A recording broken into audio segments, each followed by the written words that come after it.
Texas కు చెందిన ఓ 74 ఏళ్ల వ్యక్తి ఆరోగ్యానికి మంచిది కదా అని 11 లీటర్ల నీళ్లు తాగాడు. ఆ తర్వాత అలసట, వికారం, శ్వాస తీసుకోవడంలో ఇబ్బందులు, ఛాతీ నొప్పి వంటి సమస్యలు ఎదుర్కొన్నాడు. హాస్పిటల్కి వెళ్తే డాక్టర్లు వాటర్ పాయిజనింగ్ అని చెప్పారు. ఫుడ్ పాయిజనింగ్ లా ఏంటి వాటర్ పాయిజనింగ్ అనుకుంటున్నారా?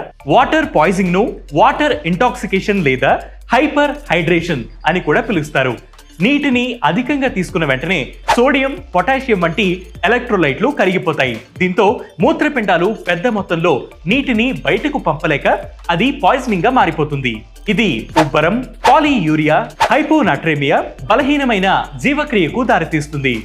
మూత్రపిండాలు ఒక సమయంలో పరిమిత నీటిని మాత్రమే బయటకు పంపగలవు. తక్కువ వ్యవధిలో అధిక మొత్తంలో ద్రవాలను బయటకు పంపాల్సి వచ్చినప్పుడు కణాల వాపు, గుండెపోటు వంటి లక్షణాలు ఎదురవుతాయి.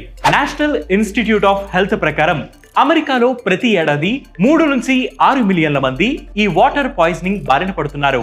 ఒక వ్యక్తి రోజులో ఎంత నీరు తాగవచ్చు అని చెప్పడానికి ఎలాంటి మార్గదర్శకాలు లేవు. అయితే ఆరోగ్యానికి అవసరమైనంత మేర నీటిని తీసుకోవడమే మంచిదని నిపుణులు చెబుతున్నారు. హైపోనట్రేమియాకు గురై మూత్రపిండాలపై ప్రభావం పడేలా నీటిని అధికంగా తీసుకోకూడదు.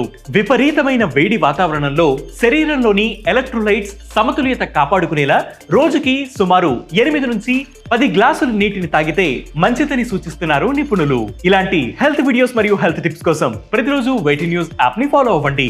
దాంతోపాటు ఈ ఇన్ఫర్మేషన్ ని 10 మందికి షేర్ చేయండి.